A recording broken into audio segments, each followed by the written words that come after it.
Pimpin yang akan disampaikan oleh Al-Mukarram Ki Haji Ahmad Yazid Fattah. Pada beliau dipersilakan dengan segala hormat. Nabi Muhammad.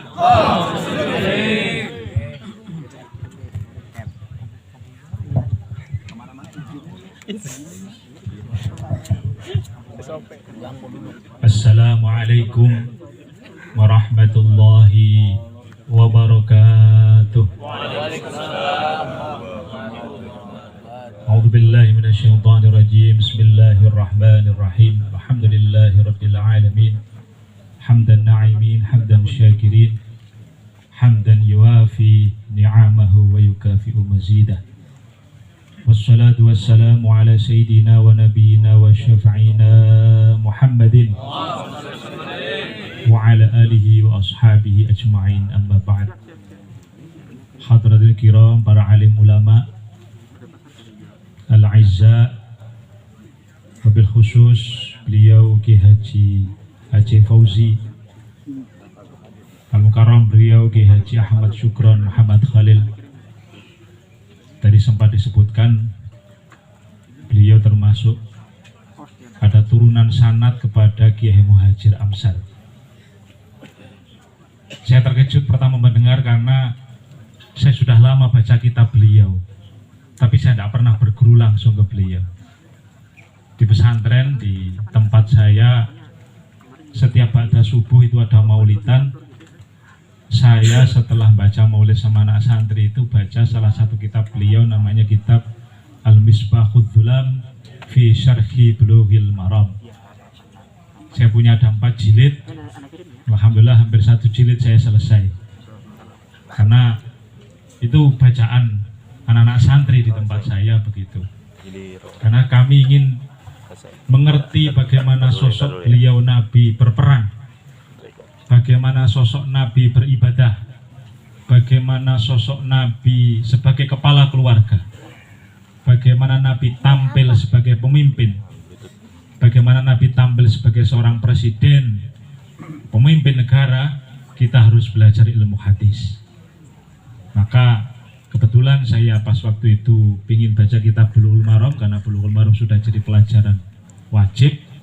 Maka saya ambil syarahnya untuk setiap Jumat pagi saya baca kitab Al-Misbahud Dhulam fi Syarhi Bulughil Maram karya beliau Syekh Muhajir Al-Amsar. Saya buka-buka pas awalnya, Masya Allah, beliau orang Bekasi, ulama Indonesia, punya guru, salah satunya namanya beliau Syekh Yasin Al-Fadani. Saya punya guru namanya Ki Haji Ahmad Idris Marzuki, Allah yarham. Punya guru lagi namanya Ki Haji Makhrus Ali.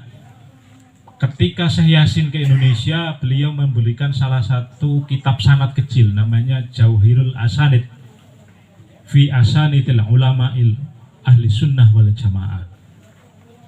Ternyata tadi saya lihat profilnya beliau Ki Muhajir sama kitab sanad inilah yang diberikan.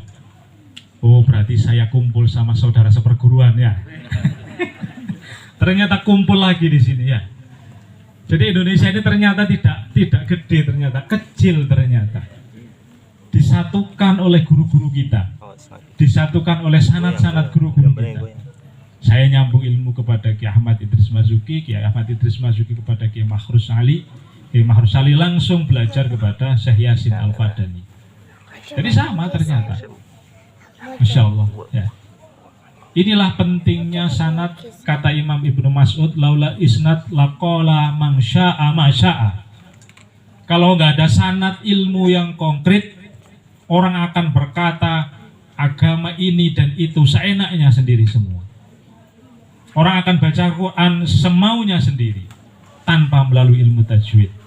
Orang akan bicara fikih semaunya sendiri tanpa belajar Fathul Qorib, tanpa belajar Fathul Mu'in, tanpa belajar Al-Mahalli, syarahnya kitab Minhajut Thalibinnya Imam Nawawi.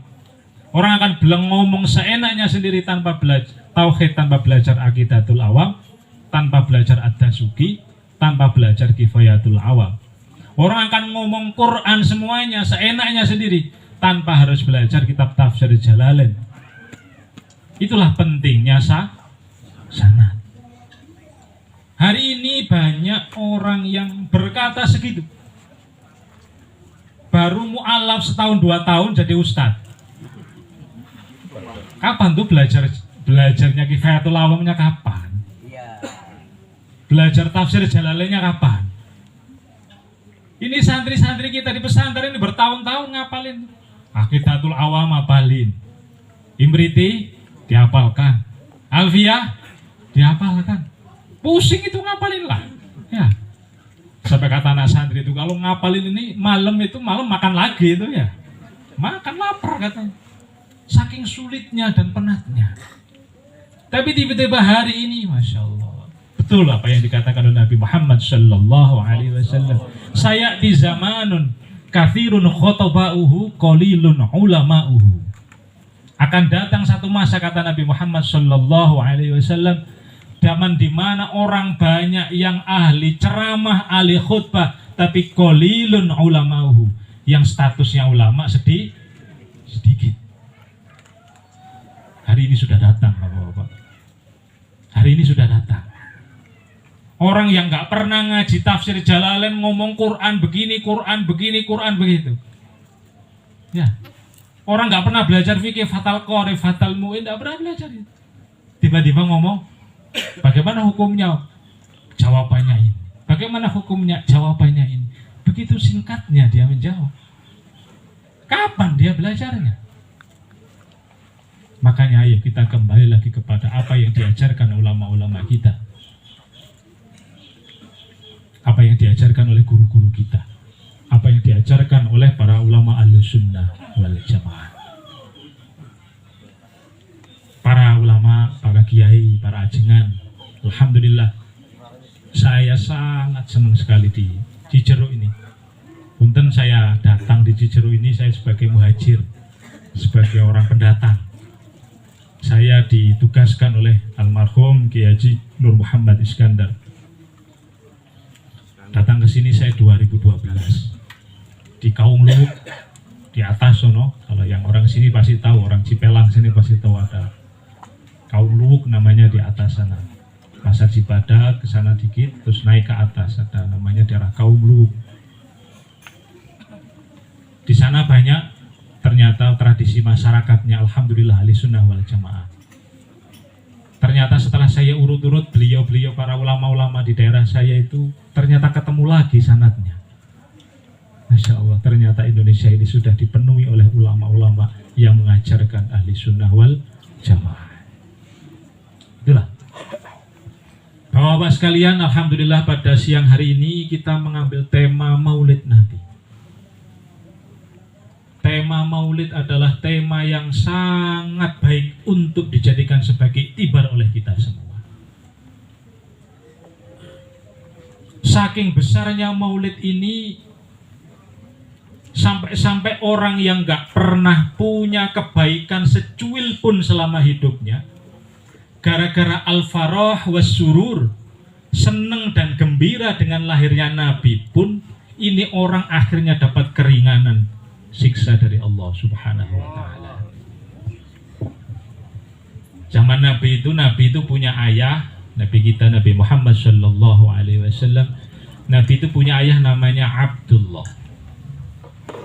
Nabi itu punya ayah Abdullah, kakaknya Abdullah ada beberapa orang.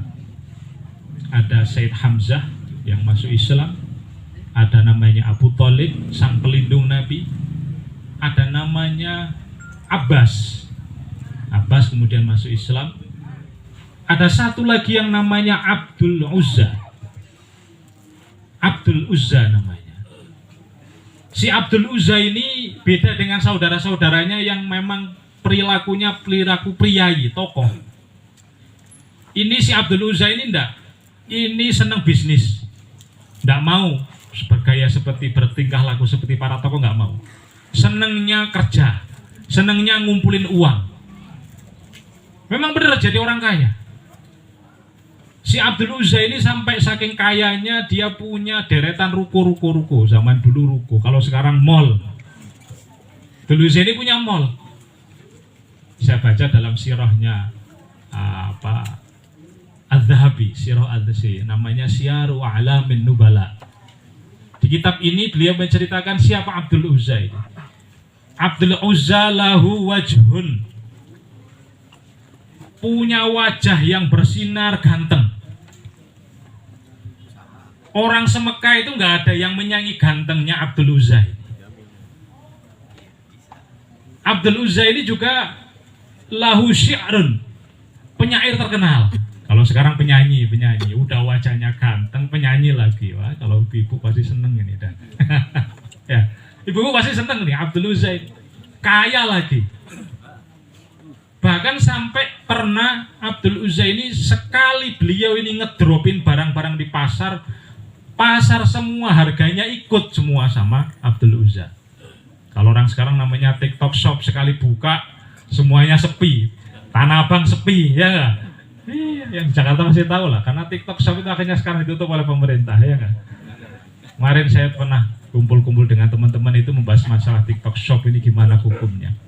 Akhirnya kita merekomendasikan pemerintah TikTok Shop itu haram karena harganya ngancurin orang-orang semuanya. Pengaruhnya gede. Akhirnya kita rekomendasikan ke pemerintah. Alhamdulillah sekarang udah ditutup. Kemarin tanggal 4 Oktober kemarin ditutup. Ya. Abdul Uzza ini pernah sekali datengin itu dalam sejarahnya dalam sholat Jumat. Wa idza nudiya lis sholati min yaumil jum'ati fas'au ila dzikrillahi wa dzarul bai'. Kalau datang sudah sholat Jumat, dikumandangkan sholat Jumat, fas'au ila dzikrillah, segera berangkat. Wa dzarul bai', tinggalkan jual beli. Kenapa ini terjadi? Asbabun nuzulnya karena si ini Abdul Uzza ini datengin barang-barang yang sangat banyak. Sampai-sampai ada Nabi ketika itu Jumatan, ada sekitar orang 40 sampai 50 orang ikut Jumatan sama Nabi. Bubar. Tahu ada barang datang, bubar. Makanya Pak, kalau Anda semua mungkin ada yang jadi tokoh masyarakat kok ditinggal pergi sama jamaahnya, jangan baper ya. Ini sekelas Nabi loh ya. Sekelas Nabi ditinggal pergi ya. Nabi ini bukan orang lain. Yang tinggal pergi siapa? Sahabatnya. Ini itibar buat kita semua. Bahwa ternyata pengaruhnya seorang ekonomi itu begitu dahsyatnya. Nabi ada khutbah di tengah-tengahnya. Sahabat begini, tiba-tiba datang. Dagangan datang. Yang bawa Abdul Uzza tadi itu. Bubar, tersisa cuma 12 orang. 12 orang inilah yang akhirnya oleh Nabi dikatakan as-sabiqunal awwalun, orang-orang grup pertama yang nanti akan masuk surga, orang-orang yang dijanjikan Allah masuk surga, jaminan surga. Makanya kata Kiai Nur tuh kalau pas lagi ngaji kok jamaahnya bubar, sabar. Jangankan lo ya, Nabi ditinggal. Masya Allah. Ini siapa? Gara-gara Abdul Uzza tadi. Begitu dahsyatnya pengaruh ekonomi hari ini. Maka umat Islam itu harus menguasai ekonomi. Jangan sampai akhirnya umat Islam ini terpinggirkan. Jangan sampai akhirnya umat Islam akhirnya semuanya orang-orang miskin di bawah. Jangan sampai. Harus ada orang-orang Islam yang memang menguasai ekonominya. Ini itibar buat kita. Itibar buat kita semuanya. Kita kembali ke Abdul Uzza tadi itu. Abdul Uzza ini punya istri namanya Ummu Jamil. Cantik, bukan kemen-kemen, cantik, namanya aja Ummu Jamil. Ibu yang cantik ya. Iya pas lah.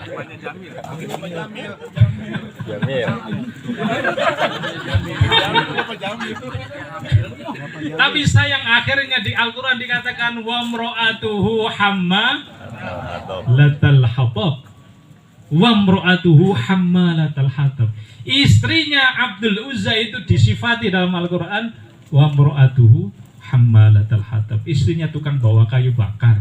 Kalau zaman dulu masak pakai kayu bakar. Sekarang pakai, berarti kalau istrinya tukang kompor berarti ada turunan Abdul Uzza.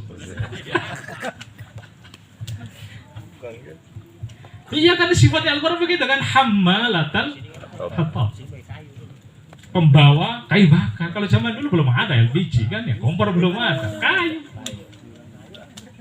Ngomongnya pedes. Tapi tahu nggak kira-kira kata Az-Zahabi dalam sirahnya itu ternyata rumah Nabi sama rumahnya Abdul Uzza ini sebelahan, mepet.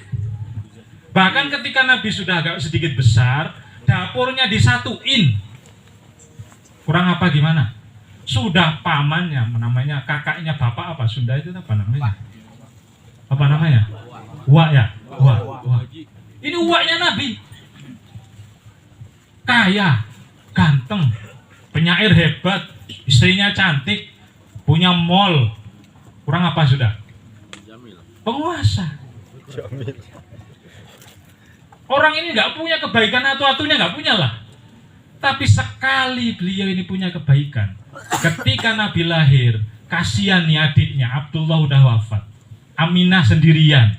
Di samping rumahnya mepet. Ya, mepet kata Az-Zahabi itu mepet rumahnya. Sampai dapurnya sambung, kurang mepet gimana dah? Atu-atunya nggak pernah tuh kebaikan, sekalipun nggak pernah. Tapi ketika Nabi lahir, seneng, kasihan. Al-Farah was surur, seneng. Ada ponakannya lahir. Sebelum lahir nih Aminah ini sendirian, dikasih pembantu namanya Thuwaibah. Thuwaibah namanya.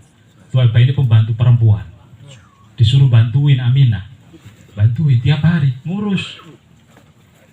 Setelah kemudian datang Thuwaibah kepada Abdul Uzza ini. Wahai Tuan, ponakan Anda sudah lahir.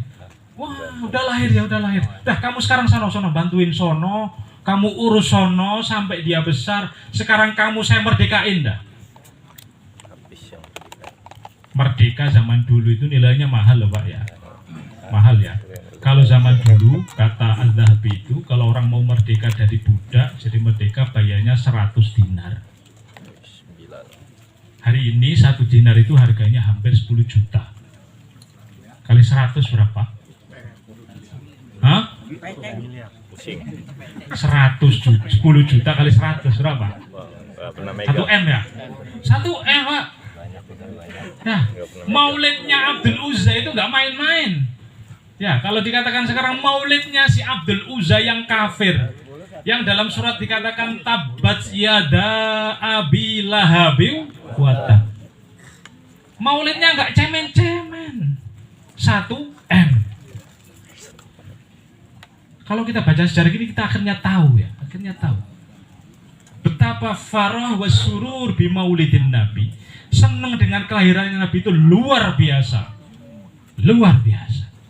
Akhirnya apa? Setelah nih Abdul Uzza, gelarnya Abu Lahab ini kemudian meninggal, kemudian ketemu sama saudaranya namanya Abbas. Abbas ini adiknya, tapi beda ibu. Jadi Abdul Uzza sama Hamzah itu sakek. Jadi ayah ibunya sama. Abdullah sama Abbas sama Abu Thalib itu beda ibu. Bapaknya satu, Abdul Muthalib. Ya, ibunya beda. Luar biasa. Gara-gara ini akhirnya kemudian Abbas ketika masuk Islam, sudah masuk Islam dan jadi sahabatnya Nabi. Satu saat akhirnya beliau tidur diceritakan dalam Sahih Muslim dikatakan, "Kaifa haluk ya akhi, bagaimana kabarmu wahai saudaraku?" Ini ada dalam Sahih Muslim ada. Artinya sahih bukan yang kaleng-kaleng, bukan sahih. Dikatakan bagaimana saudaraku? Finnar katanya, yang neraka. Gimana kamu itu? Saya begini diajar lah sama malaikat. Saya nggak pernah atu-atunya, baik aja enggak, Islam kagak, iman kagak, ya finnar lah. Terus bagaimana? Illa anni fi yaumil itsnin khuffifat adabi. Kecuali pada hari setiap Senin saya itu diringankan siksa saya. Atu-atunya tuh gara-gara hari Senin kelahirannya Nabi, maulidan, ngeluarin maulid buat biaya maulidan. Caranya maulidan bukan dengan begini, bukan dengan hanya memerdekakan satu budak nilainya hampir 1 miliar tadi. Jadilah beliau tiap Senin diringankan siksanya oleh Allah Subhanahu wa taala. Padahal Abu Lahab itu adalah kafir, musyrik, ahlun nar. Kurang apa coba? Sudah dinas dalam Al-Quran tabat. Awalnya aja udah tabat. Tabat itu seburuk-buruknya, sejelek-jeleknya. Abilah habi watab.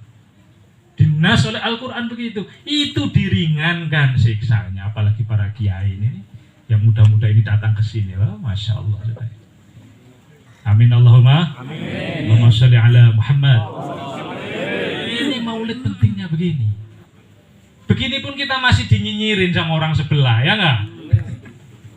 Kalau dinyinyirin masalah maulid, masa bodoh, ya. Emang gua pikirin, ya gitu saja. Orang Abu Lahab yang begini saja sudah dinas oleh Al-Quran saja, itu sudah dapat keringanan siksa. Kalau keluar dari neraka nggak bisa, karena memang al-khulud finnar itu sudah pasti bagi orang-orang yang nggak punya iman, nggak punya Islam, nggak bisa. Keluar dari neraka nggak bisa, tapi diringankan siksa pasti kata guru saya, kalau begini maka ceritanya begini, maka maulid itu bi ayi kurbatin hasal. Mau cara apapun boleh. Mau kayak begini kumpul, baca maulid, baca Quran, sedekah, hasil. Anda maulidan pakai baca Quran, hasil. Anda maulidan di rumah aja baca subhanallah, subhanallah, subhanallah, hasil. Bisa. Anda maulidan di rumah, pulang kerja, beli gorengan, beli ayam, bawa ke rumah, mie, makan, ayo maulidan di rumah, hasil. Hasil lah. Bi ayyi kurbatin hasal. Semua kebaikan kalau itu diniatkan untuk al-farah was surur bi maulidin nabi, hasal. Hasil semuanya. Karena Nabi tidak pernah membatasi. Hadisnya tapi tidak ada batasnya. Nggak harus kita ini ngumpulin orang begini, apalagi begini. Kita cuma bawa gorengan aja dari pasar ke rumah. Mi, ayo kita maulidan. Doa, Fatihah, Allahumma sholli ala Muhammad, makan. Hasil. Hasil semua. Ya, hasil semua. Dengan kurbatin ayi kurbatin hasil. Dengan semua cara berhasil bisa. Karena ini tadi contohnya Abu Lahab yang nggak punya atu-atunya kebaikan, secuil pun tidak ada. Bisa maulidan. Ya, Masya Allah. Ini tibar buat kita semua. Allahumma sholli ala Muhammad. Yang terakhir kalinya, seperti saya sampaikan di awal tadi, Nabi itu tidak hanya seorang uswatun hasanah, contoh yang baik. Nabi itu tidak hanya seorang suami yang paling baik. Nabi tidak hanya sebagai imam ibadah yang terbaik, tapi Nabi juga tampil sebagai seorang pemimpin yang terbaik. Nabi juga sebagai seorang presiden yang terbaik. Nabi juga sebagai seorang panutan masyarakat yang terbaik. Maka jangan kita membatasi, mencontoh kita Nabi tidak hanya masalah ibadah, tidak hanya masalah muamalah, tidak hanya masalah munakahah, tapi kita harus mencontoh Nabi dalam hal imamah. Ini hari sudah pemilu, saya tidak akan mencalonkan siapa-siapa. Anda semua punya hak pilih, tapi Anda harus menyalurkan hak pilih Anda sesuai dengan keyakinan Anda yang terbaik. Kenapa? Jadilah seperti yang dicontohkan oleh Nabi. Kuntum khaira ummatin linnas ta'muruna bil ma'ruf wa tanhauna 'anil munkar. Jadilah kita ini orang terbaik yang mengajak kebaikan dan melarang orang untuk berbuat kemungkaran. Nabi juga mencontohkan menjadi seorang pemimpin. Nabi jadi Khalifatullah. Gelarnya Nabi itu Khalifatullah. Turun ke periode selanjutnya, Sayyidina Abu Bakar namanya Khalifatur Rasul. Sahabat Abu Bakar nggak berani dikatakan saya itu Khalifatullah, nggak berani. Beliau mengatakan la, ana Khalifatur Rasul. Sahabat Umar, sahabat Utsman, sahabat Ali, sampai sahabat Hasan bin Ali, semuanya mengikrarkan dirinya sebagai Khalifatur Rasul. Beliau pemimpin, beliau ulama.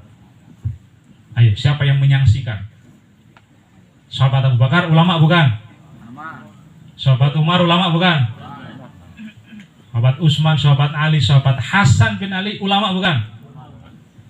Yang kedua, pemimpin bukan? Pemimpin. Jadi dalam beliau ini mulai dari zaman Nabi sampai Sayyid Hasan bin Ali, ya ulama, ya umara. Ya umara, ya ulama. Memang ada presiden selainnya Sayyidina Abu Bakar? Ada nggak? Ayo. Nggak ada. Memang ada ketika Sayyidina Ali memerintah ada presiden lain? Tidak ada. Dalam beliau berkumpul ya ulama, ya umar. Tidak ada larangan ulama jadi umaro, tidak ada. Kalau Anda melarang ulama jadi umaro, Anda berarti tidak mengakui Sayyidina Abu Bakar sebagai ulama dan umaro. Sekali lagi saya tidak mau mengarahkan kepada siapa, silahkan Anda milih semua. Tapi saya hari ini ingin menyampaikan pesan penting bahwa kita jangan sampai keliru pandangan. Jangan sampai ada mengatakan kalau ada ulama berpolitik itu ulama yang keliru. Sayyidina Abu Bakar politik bukan? Ya. Sayyidina Umar politik bukan? Politik lah. Yang mengatur administrasi negara pertama kali di dunia Islam itu adalah Sayyidina Umar. Yang mengalahkan Al-Qudsi menaklukkan Palestina pertama kali adalah Sayyidina Umar. Itu pakai gelar ulama apa umaro? Umaro. Ayo kita baca sejarah beliau-beliau. Sayyidina Utsman ulama umaro. Sayyidina Ali ulama umaro. Sayyidina Hasan bin Ali ulama umaro. Maka jangan sampai salah pandang bahwa kalau ada tuh ulama-ulama kok berpolitik Anda anggap sebagai ulama. Anda sudah salah pemikiran, Anda sudah salah tanggap, Anda sudah suudzon kepada ulama. Persoalan ada ulama yang kemudian itu terserah beliau masing-masing. Dalam kesempatan ini saya ingin meluruskan pandangan saja bahwa ulama dan umaro itu penting. Dalam kitab Al-Muluk, seorang guru kita bersama Hujjatul Islam Muhammad bin Muhammad Al-Ghazali, kata Imam Ghazali, beliau mengatakan begini, At-Tibrul Masbuk fil Muluk wal Umara. Kitabnya Imam Ghazali itu namanya At-Tibrul Masbuk. Beliau mengatakan begini, Imam Ghazali itu. Pernah dengar Imam Ghazali? Karangan kitabnya apa? Ihya Ulumuddin, Minhajul Abidin. Kitabnya banyak, kitabnya Imam Ghazali. Beliau mengatakan begini, ad-din wasiyasah tau amani, kata Imam Ghazali. Saya punya kitabnya, At-Tibrul Masbuk itu satu tebel begini. Itu karya Imam Ghazali. Kata Imam Ghazali begini, ad-din wasiyasah tau amani. Agama dan politik itu seperti dua orang yang kembar. Ibaratnya uang seperti dua sisi mata uang, yang kanan sama yang kiri, nggak bisa kita pilih salah satu. Ad-din asasun wasiyasah harisun, kata Imam Ghazali. Agama sebagai dasar, politik sebagai jaganya. Kalau ingin tegak Islam, maka dasarnya harus baik. Kalau agama ingin kokoh, penjaganya harus baik.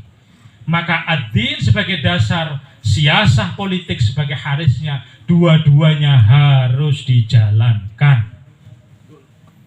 Benar apa enggak? Anda punya pesantren, kalau politik tidak kita kuasai, masih ingat 350 tahun kita dijajah Belanda. Itu politiknya kita nggak punya. 350. Memang pesantren ada. Tempat saya pesantren di Lirboyo tahun 1910 sudah berdiri di bawah jajahannya Belanda. Tapi betul kata Kiai itu, tidak bisa berkembang. Saya pernah ke pesantren di Pasuruan, namanya pesantren Sidogiri, didirikan oleh Syekh Sulaiman, muridnya Sunan Gunung Jati. Sekarang sudah usia 410 tahun. 410 tahun. Di Jawa Barat belum ada pesantren. 410 tahun pesantren Sidogiri didirikan oleh Syekh Sulaiman. di bawah kungkungan Belanda. Tidak bisa berkembang. Ada pesantrennya bertahan, al-asasnya ada, tapi tidak bisa karena politiknya dikuasai Belanda. Langitan itu di Tuban ada pesantren besar, Langitan tempat bergurunya Syekh Khalil Bangkalan, dulu pernah pesantren di sana. Sama. Pesantren Indonesia selagi di bawah kungkungan Belanda tidak bisa berdiri dengan hebat. Maka akhirnya alhamdulillah 1945 negara kita merdeka. Alhamdulillah kita mulai bergerak pelan. Kemudian akhirnya negara kita ini mengakui bahwasanya Islam di Indonesia adalah mayoritas dan semua hampir menguasai semua lini. Pancasila Islami. Siapa yang mengatakan Pancasila itu buat?